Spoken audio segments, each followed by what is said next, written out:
Welcome to episode 62. Hey, this is John Lee Dumas of EO Fire, and you're listening to Who Did That Voice, where we take an in-depth look at voiceovers.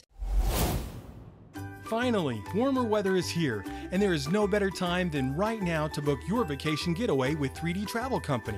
Head on over to our website at www.whodidthatvoice.co and click the Book Now button on the left-hand side. They give a complimentary quote so you can get an idea of what it will cost to take your summer vacation. For a limited time, Who Did That Voice listeners can receive a Disney gift card for qualifying Disney and Universal trips, booked and traveled by the end of 2017. Hurry and book today so you can travel away. Welcome to Who Did That Voice, the show where we take an in-depth look at voiceover. And now, here's your host, Trenton Larkin. Hey you guys, this is a special shout out to all my listeners around the world. Who Did That Voice is now heard in over 78 different countries, and I can't thank you guys enough. Here in the USA and abroad, thank you for listening to Who Did That Voice. Keep listening and sharing with your friends.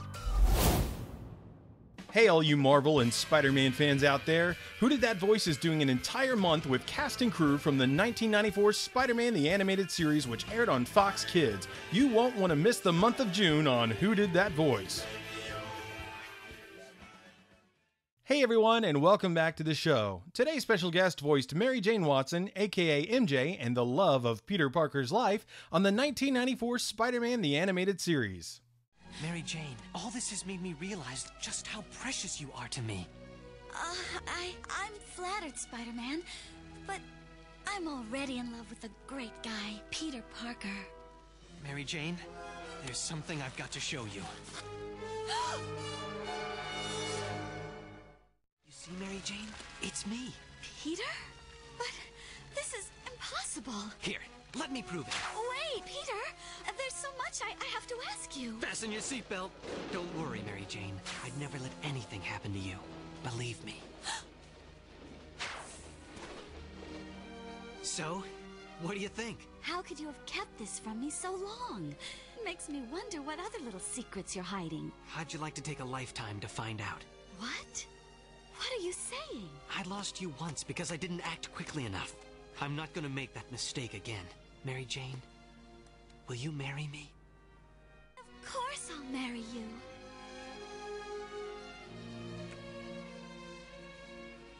This is the happiest day of my life. If only I had a ring. Wait a minute. Now, it's official. Family heirloom? Well, I wouldn't want it appraised by Tiffany's. Now sit back, relax, and enjoy the show. Hello everyone, and welcome to another episode of Who Did That Voice. Today on the show we have Sara Ballantine joining us. Sara, thank you so very much for coming on the show today. Oh, thank you for having me. Of course, it's always delightful to talk to you and to talk about Spider-Man. Absolutely. And as Sara has mentioned, she was on the 1994 Spider-Man cast. As what particular character, Sara? Well, I was Mary Jane, and then towards the end of the show, I was Mary Jane Watson.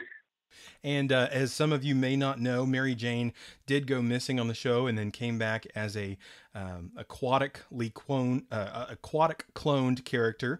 So we never actually got to see her in quote unquote real form again, but she did come back on the show. And the reason we're talking this whole month long, Sara, about Spider-Man is just because it's one of those shows that I grew up loving, and I've been fortunate enough to meet several of your other cast members who were fortunate enough to talk with me and give me some time. So thank you so much for joining me this whole month of June in 2017 as we talk about Spider-Man. Oh, it's always fun to talk about it. It was such a great show. It was such a great experience for me. And, truthfully, it was only the second cartoon I had ever done. So I hadn't had a lot of experience, but because I'm an actress and they wanted actors who could act these parts, they didn't focus so much on casting voiceover people.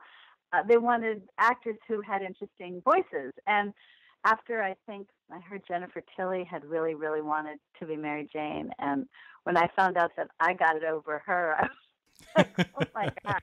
But her voice maybe is too interesting. Maybe that was it. That would just take over.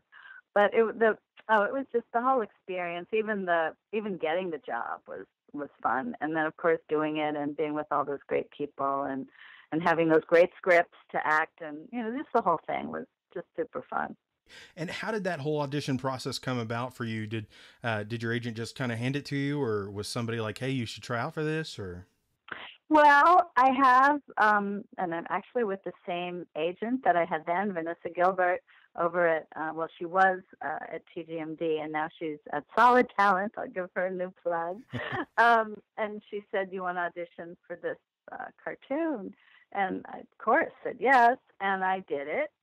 And then I didn't hear anything for like months. And I mean, I think I auditioned in October, and then maybe in February I had a call back to come in and do it again, another scene or something, another part of the script. And that was February. And then I never heard anything again until like April, when they said, are you available to come in again and meet the director and read with some of the potential Spider-Man actors? Yes, that was it.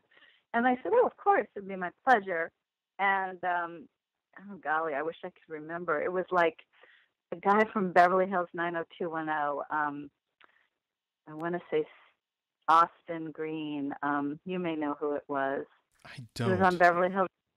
Yeah, I don't remember his name, but he was a big TV star.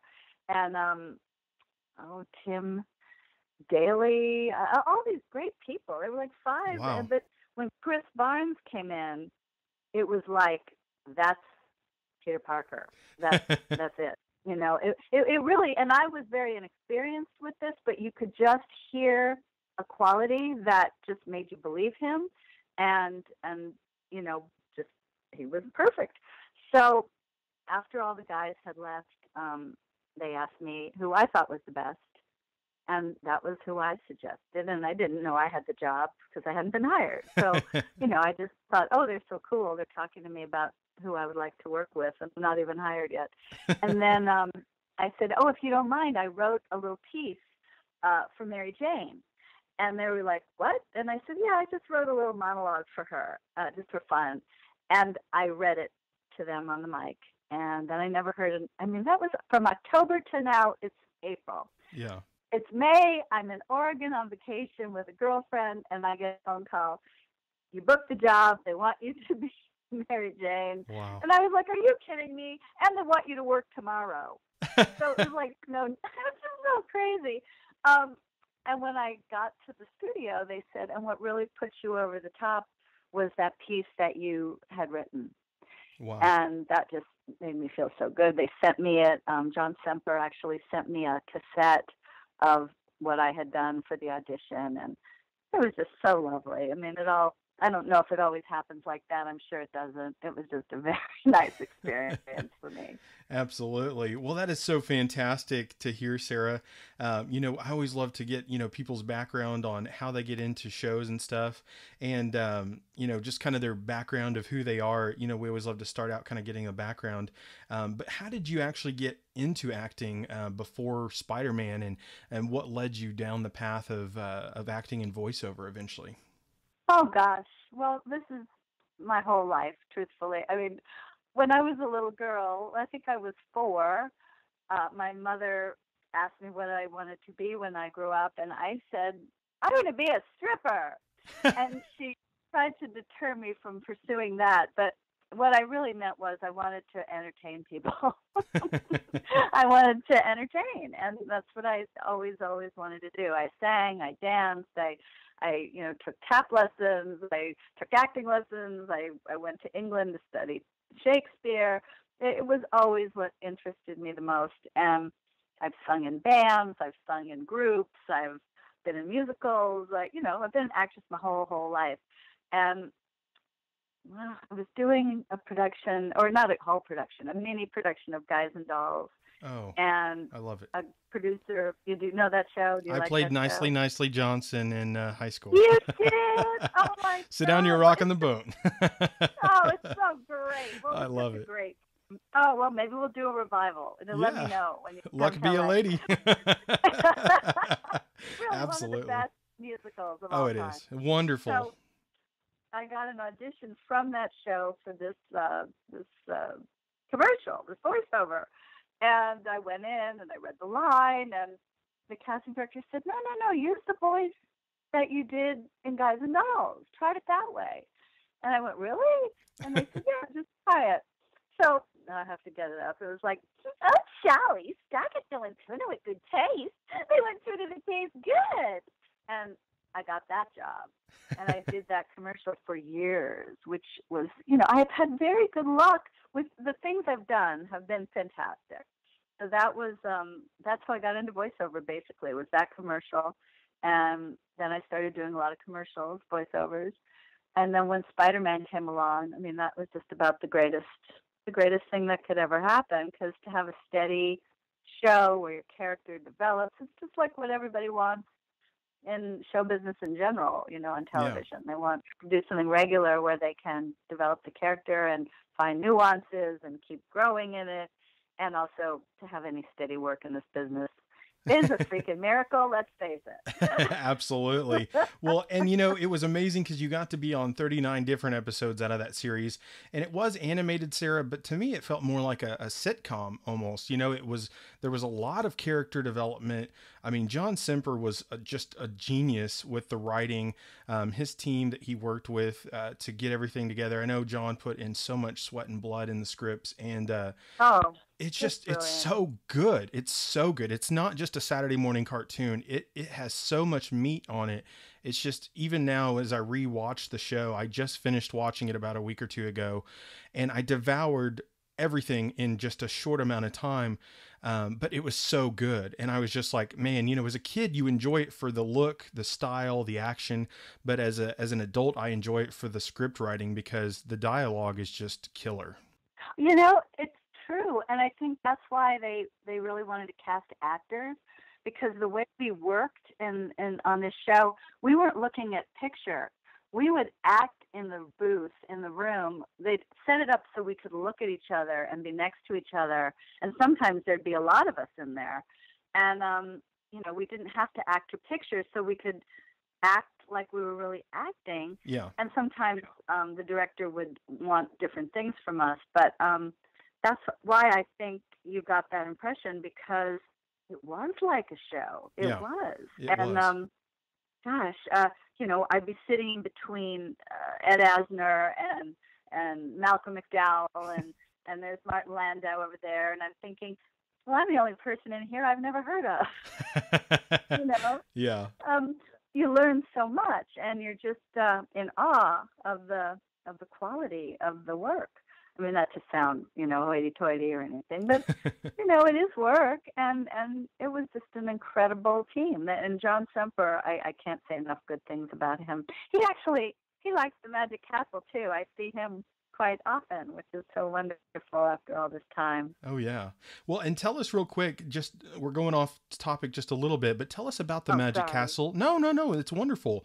Tell us about the Magic Castle and your affiliation with that, because that's something I absolutely have always loved as a kid, and didn't realize you had Oh, a connection with that. So, well, my father was a magician. My father, Carl Ballantine, was a magician and an actor.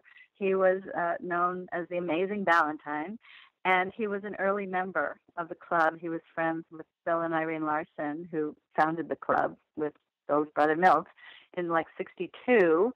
And when my dad got McHale's Navy and we came out to California, they wanted my dad to join the club, and of course he did.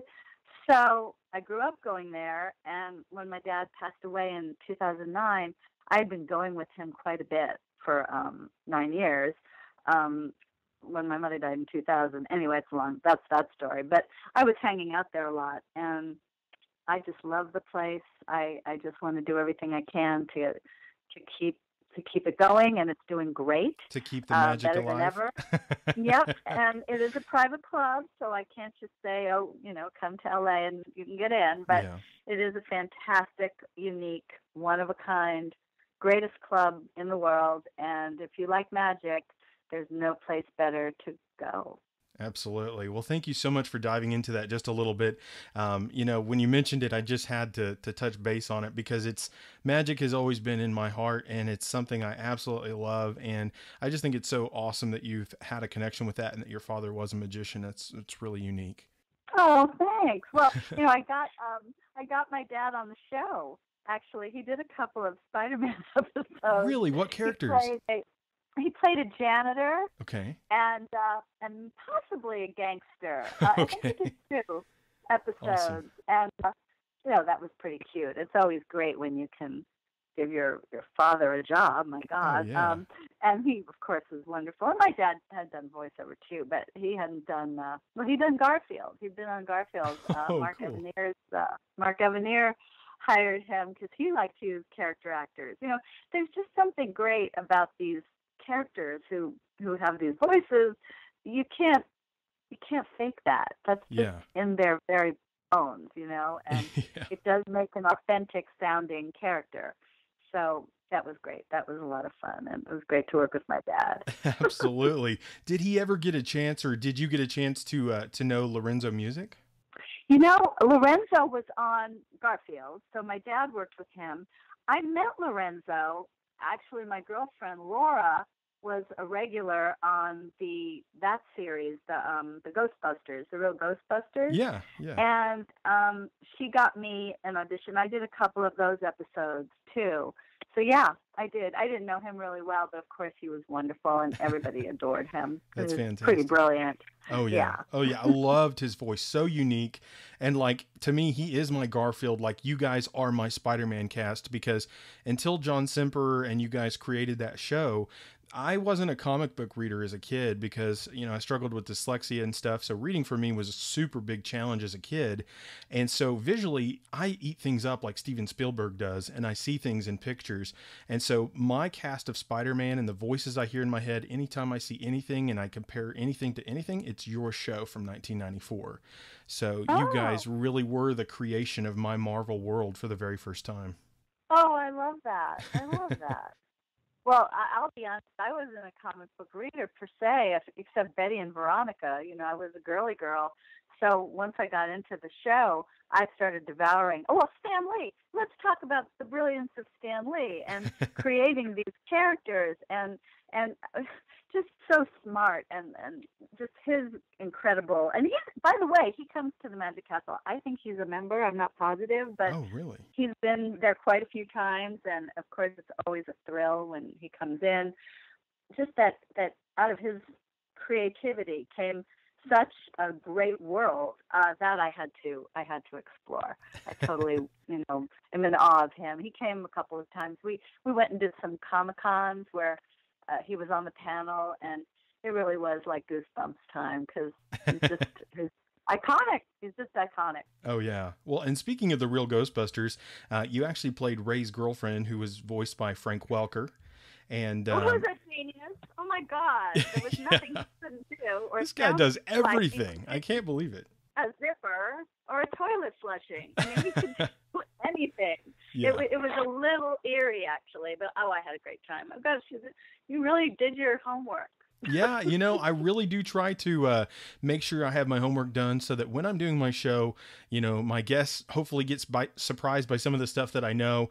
And other than that, I love to just, make my show interesting for the listeners out there, and make it exciting. Because if you don't know what you're talking about, it kind of makes for a boring show. Well, I was glad that you did, that you knew more than that so I didn't have to come up with all the information. You know what I mean? You're very informed. So that's really wonderful. Well, absolutely. It's wonderful. Well, it absolutely is. Just briefly speaking of Frank Welker, like a couple of voices I love from him are Abu from Aladdin, and he played Raja on that. I mean, and those are just a couple. He did like Dr. Claw from the old Inspector Gadget. And I mean, he's just done so much that you look at his career and you're like, he did what? Like, he's crazy kind of talented. Amazing. Crazy talented. So multi-talented. Yeah. And really not too. I mean, there are guys like that around, but not too many of them. Yeah. It's really true. And Joel Lasky was another one, just amazingly skilled voiceover artist, and on camera too. I mean, there's that too. But just what they can do with their voices and how I feel about my voice. I had no idea I was so versatile with my voice, way more than just how I look. You know, I can play so many characters. I can play much younger characters. I can play older characters, because now I've, of course, spent years developing this, because this is a commodity. You know, I didn't think about it growing up. That some kids, they come right out of the box going, I want to do cartoons. I want to do voiceover. It hadn't occurred to me. You know, that just was not even, I didn't know that was a job. I didn't know that was part of show business. I thought those things just happened. I had no, kids are so savvy today. Everybody's so savvy. Well, a couple other projects that you've worked on, we'll just touch on them briefly, were Guild Wars 2. You also worked on Batman Year One, and another project that was associated back with the Spider-Man project was called Spider-Man Cartoon Maker. I believe it came out on 3.5 or CD-ROM. It was the beginning era of CD-ROM, if it was, and I think it might have been. But it was actually a thing that John Semper and the guys had worked on that allowed people to like create their own comic books and like put pictures of different backgrounds and then put characters on it and kind of make a somewhat animated like comic, I believe is what it used to be like. So it was just a very unique thing, but they actually used your voice in that project along with Chris and a couple others. But that was such a unique thing to mess around with as a kid on my old school Windows 95, I think it was. Oh, wow. You know, I have to check it out. I don't think I ever heard it. I don't know if I ever listened to it. I should find it. Yeah. If you can find a copy, I'm sure it would be worth a sampling of, but you know, it was just a fun little thing they came out with for kids back in that era, but around the 95 time frame. So you do a job or two, and unless you're really diligent about recording it and this and that, you know, in the olden days, you weren't that on it. Now everybody can see everything forever if you want to, but it didn't occur to me, oh, I better record that or get a copy of it. It just didn't occur. The Spider-Man, I got sent all the episodes I was in as a gift, which was so lovely. Oh, wow. That is awesome.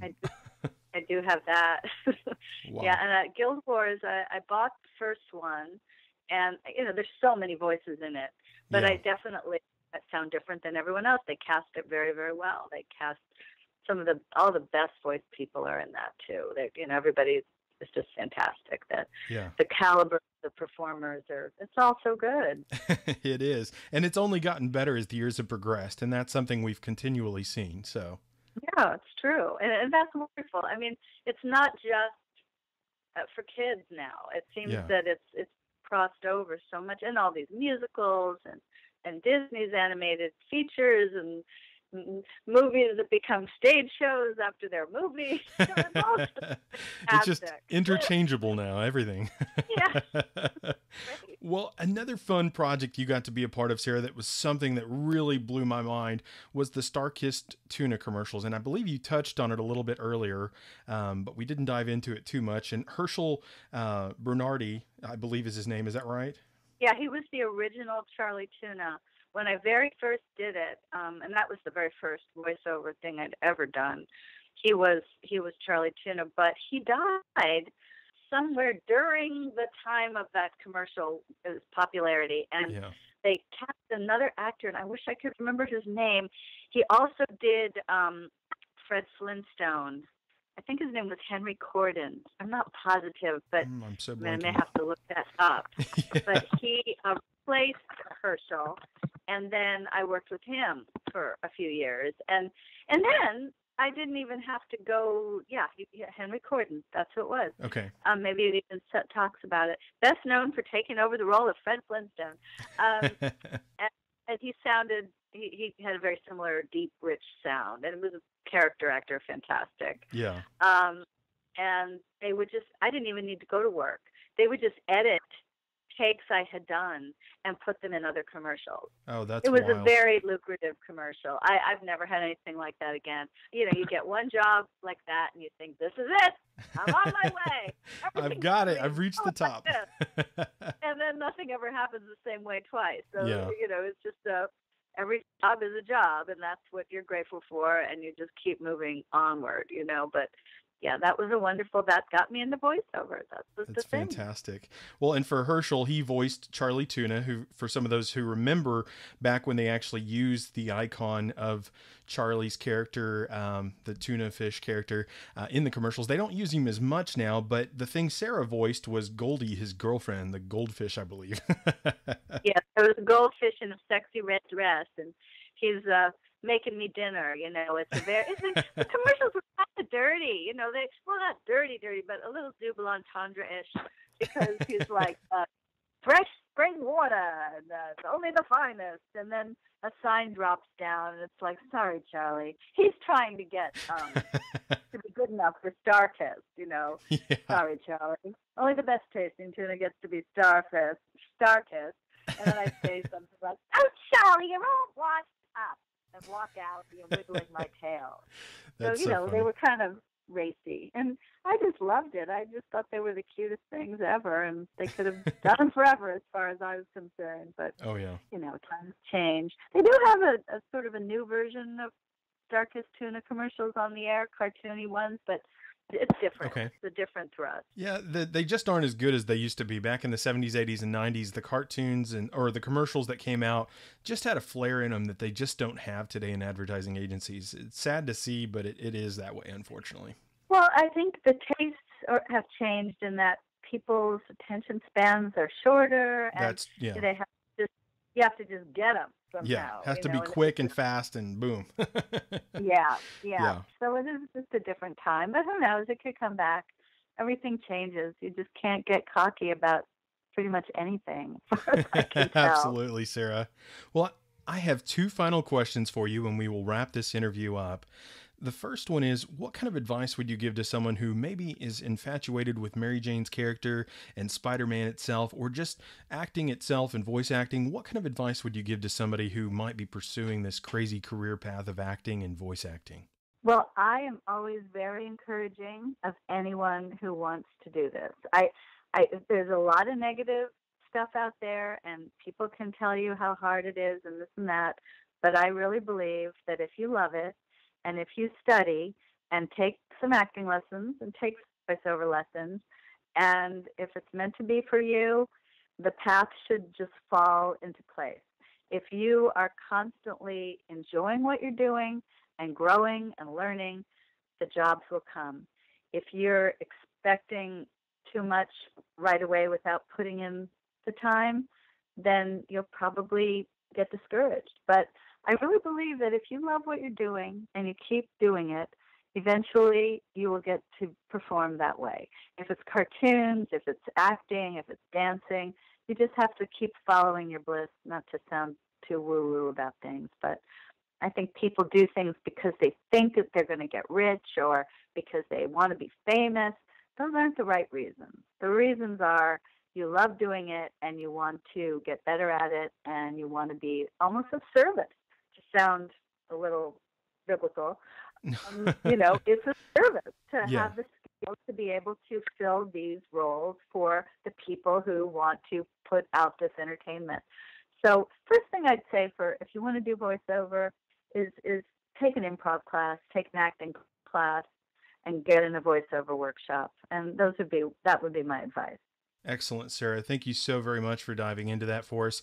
I always love asking that particular question of my special guests because, everyone's going to have a different spin on it, especially like when I had John Simper on. He's a writer, so his perspective was not from an acting perspective, but from a writing one. And so I love, especially when I have people from the same fields that give the advice, I love to hear their different opinions because I learned so much from them myself, let alone my guests that listen to the show. So it's amazing to hear that from you today. So I thank you so very much.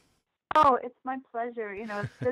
It's just my opinion, but I feel that that's the way to go. I'll just do a little plug for this documentary film I made called Troopers, and the idea of the documentary was my partner who I made it with, Dale Lawrence.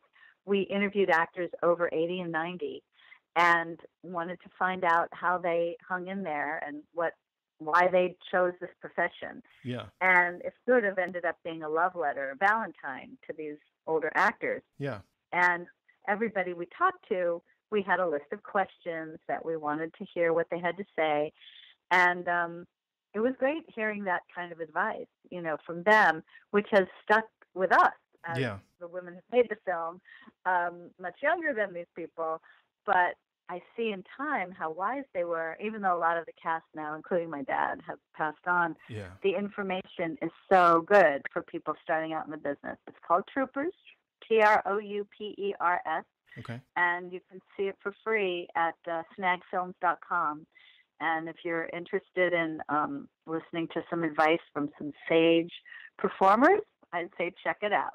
Fantastic. I'll definitely be checking that out myself, Sara, because I love to soak up any information I can from those who are in the business, because they, the advice that they give helps me be a better host of my show. Oh. And it helps me be more knowledgeable in life of the actors who've gone before us, who've had such amazing careers. Trenton, you will love it. You will tell.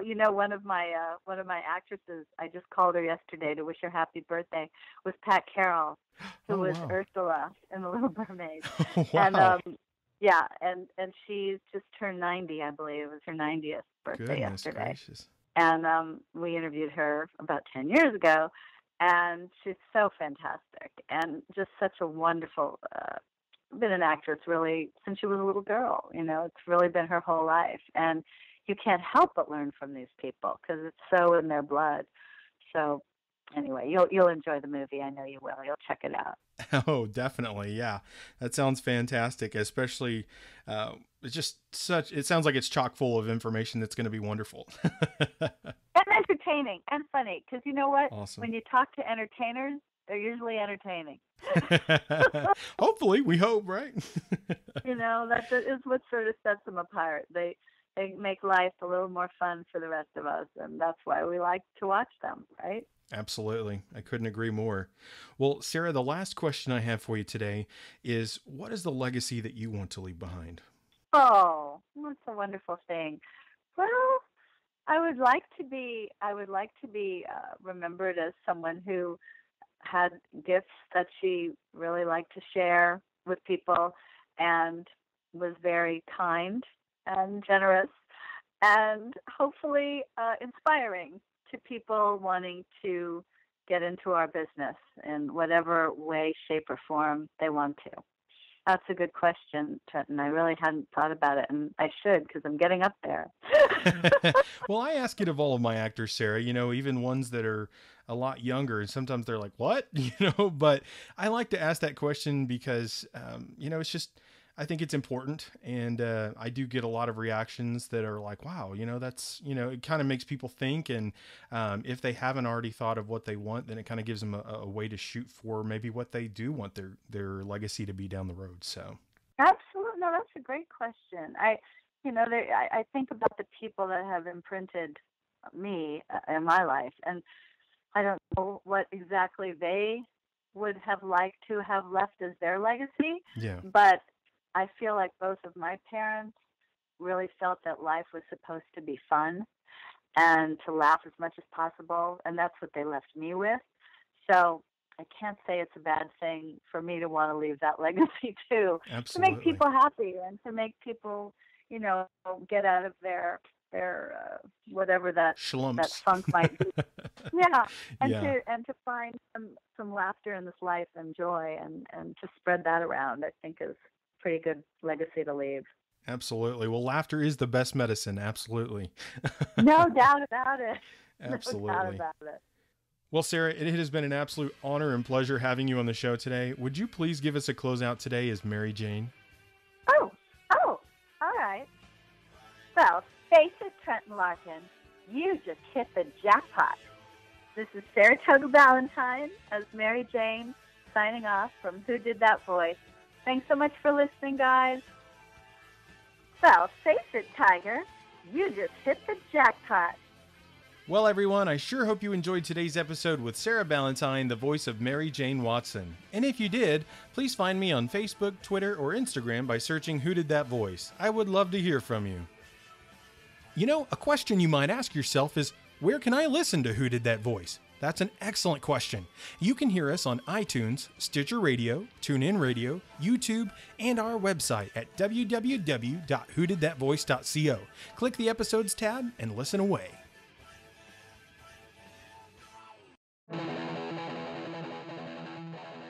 Well, everyone, that's all the time we have for this episode. Join us this Friday for our next special guest, Nick Jameson, the voice of Michael Morbius from the 1994 Spider-Man the Animated Series.